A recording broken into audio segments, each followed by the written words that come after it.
Hello everyone. Class third की books है areca, तो जिसकी सीरीज़ हम लोग कंप्लीट कर रहे हैं, तो उसकी कंप्लीट कंटिन्यू करते हुए आज का चैप्टर है हमारा 4। ये भी एक कहानी है, तो जिसकी कहानी का नाम है समाधान। ओके, तो ये भी एक स्टोरी है। इसको हम लोग स्टोरी को रीड करेंगे, उससे पहले इसमें देखेंगे क्या उद्देश्य है इस स्टोरी का, क्या उद्देश्य दिया गया है। तो उद्देश्य इसका पढ़ते हैं कि जीवन में कभी कभी हम ऐसी समस्याओं में फंस जाते हैं जिनका समाधान करना अत्यंत कठिन हो जाता है, लेकिन हमें समस्याओं से घबराना नहीं चाहिए, बल्कि उनका क्या करना चाहिए, बड़ी ही सूझबूझ के साथ समाधान ढूंढना चाहिए। ओके, तो इस प्रस्तुत कहानी में, यानी कि जो कहानी है समाधान, उस कहानी में को पढ़ाने का यही एक उद्देश्य है कि आपको परेशानी में कभी घबराना नहीं है और बड़ी ही सूझबूझ से समाधान को ढूंढ सकें। तो अब आप बताइए कि वर्षा होने से क्या क्या लाभ होते हैं।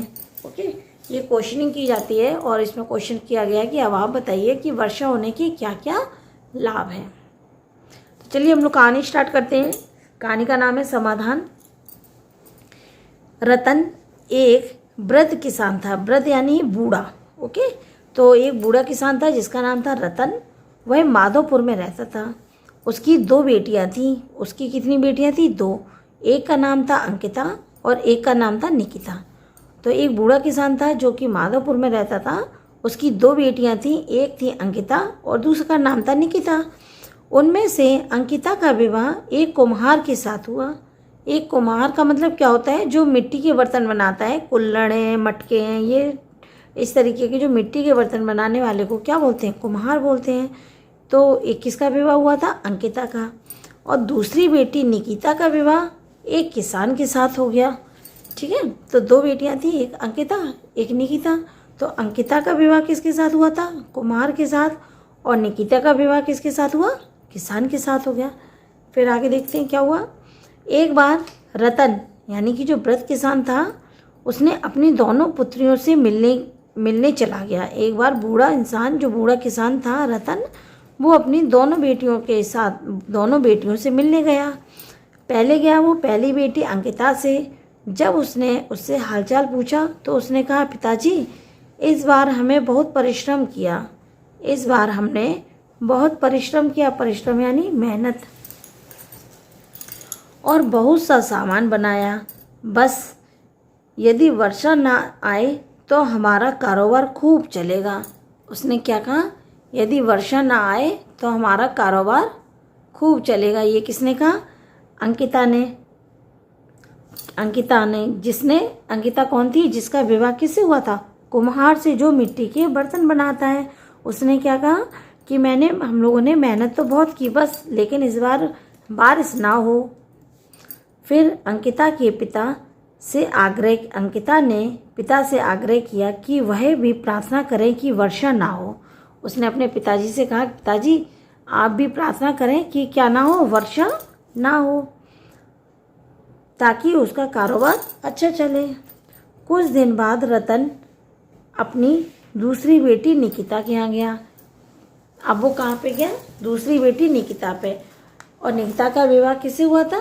किसान से हुआ था। जब रतन निकिता से मिलने गया, जिसका पति किसान था, उससे हालचाल पूछा तो उसने क्या कहा? पिताजी, इस बार हमने बहुत परिश्रम किया है। किसने? निकिता ने भी कहा कि इस बार पिताजी हम लोगों ने बहुत परिश्रम किया, यानी बहुत मेहनत की है और बहुत अच्छी फसल उगाई है। क्या उगाई है? बहुत अच्छी फसल हो, क्योंकि वो किसान था तो उसने बहुत मेहनत करके अच्छी फसल उगाई। परंतु यदि वर्षा नहीं हुई तो सारी फसल बेकार हो जाएगी, है ना। और यदि अच्छी वर्षा हो जाए तो खूब फसल होगी। यानी एक बेटी क्या कह रही है, जो किसान थी, वो कह रही है कि यदि फसल हमने बहुत मेहनत की है, फसल उगाई है, यदि अब बस अच्छी बारिश होनी चाहिए, खूब बारिश हो जाएगी तो हमारी फसल और अच्छी हो जाएगी। और अंकिता कह रही थी, उसने भी मेहनत की है, लेकिन वो कह रही थी बस बारिश ना हो तो उसका कारोबार अच्छे चलेगा, क्योंकि वो मिट्टी के बर्तन बनाए थे और इसकी फसल थी। अब निकिता ने भी पिता से आग्रह किया, यानी कि उससे निवेदन किया कि वह भगवान से प्रार्थना करें कि इस बार खूब बारिश हो। क्या हो? खूब वर्षा हो। एक बेटी का आग्रह था कि वर्षा ना हो और दूसरी बेटी का आग्रह था कि वर्षा हो। तो अब दोनों बेटियों का आग्रह सुनकर रतन बड़ी गहरी उलझन में पड़ गया, है ना। रतन तो अब उलझन में पड़ गया कि अब वो क्या करे। एक बेटी कह रही है कि बारिश हो और दूसरी बेटी कह रही है कि बारिश ना हो। एक के लिए प्रार्थना करें तो दूसरी का नुकसान है। रतन इस समस्या का समाधान सोचने लगा। क्या करने लगा? रतन इस समस्या का समाधान सोचने लगा। उसने बहुत सोचा और पुनः अपनी पुत्रियों से मिला। दोबारा से, पुनः मीन्स दोबारा जाके वह अपनी बेटियों से मिला। उसने बड़ी बेटी को समझाया कि यदि इस बार वर्षा नहीं हुई तो तुम अपने लाभ का आधा हिस्सा अपनी छोटी बहन निकिता को दे देना। उसने क्या कहा? यदि इस बार वर्षा नहीं हुई तो ठीक है, इस बार अगर वर्षा नहीं हो रही है तो तुम्हारा जो लाभ होगा उसका आधा हिस्सा तुम अपनी छोटी बहन निकिता को दे देना। और छोटी बहन निकिता को समझाया कि यदि इस बार खूब वर्षा हुई तो तुम अपना आधा हिस्सा बड़ी बहन को दे देना। अब दोनों बहनें अपने पिता की बात से सहमत हो गईं। सहमत यानी एग्री, यानी मान गई कि वो अपने पिताजी की बात मान गई कि जो पिताजी ने कहा वो हम मान गए। ओके, उनकी दोनों बहनें अपने पिता की बात से सहमत हो गईं और रतन को उसकी समस्या का समाधान भी मिल गया। समाधान एक कहानी, छोटी सी कहानी थी। तो इस कहानी के बाद अब हम लोग स्टार्ट करते हैं इसकी एक्सरसाइज करते हैं। पहला है कि रतन एक वृद्ध था। क्या था वृद्ध? व्यापारी, श्रमिक या किसान? तो क्या था? किसान। यहाँ पे लिखेंगे किसान। दूसरा है रतन की बड़ी पुत्री का नाम क्या था? बड़ी पुत्री का नाम था उसकी अंकिता। तो यहाँ पे लिखेंगे अंकिता। थर्ड है वृद्ध किसान की छोटी बेटी का विवाह किसके साथ हुआ था? छोटी बेटी का विवाह किसके साथ हुआ था? व्यापारी के साथ, किसान के साथ या कुम्हार के साथ? तो किसके साथ हुआ था? किसान के साथ। वृद्ध किसान की छोटी बेटी ने उससे अच्छी वर्षा का आग्रह किया। तो छोटी बेटी ने जो किया था उसकी, तो क्या वर्षा अच्छी वर्षा होने का या ना होने का आग्रह किया था? किसका आग्रह किया था? होने का आग्रह किया था। क्यों किया था? क्योंकि उसकी छोटी बेटी थी जो निकिता, वो कौन थी? वो किसान की पत्नी थी। उसके पति कौन थे? किसान से उसकी शादी हुई थी। इसीलिए उसने कहा कि अच्छी बारिश होगी तो हमारे यहाँ फसल भी अच्छी होगी। ओके, चलिए अब हम लोग देखते हैं इसका portion number fill in the blanks.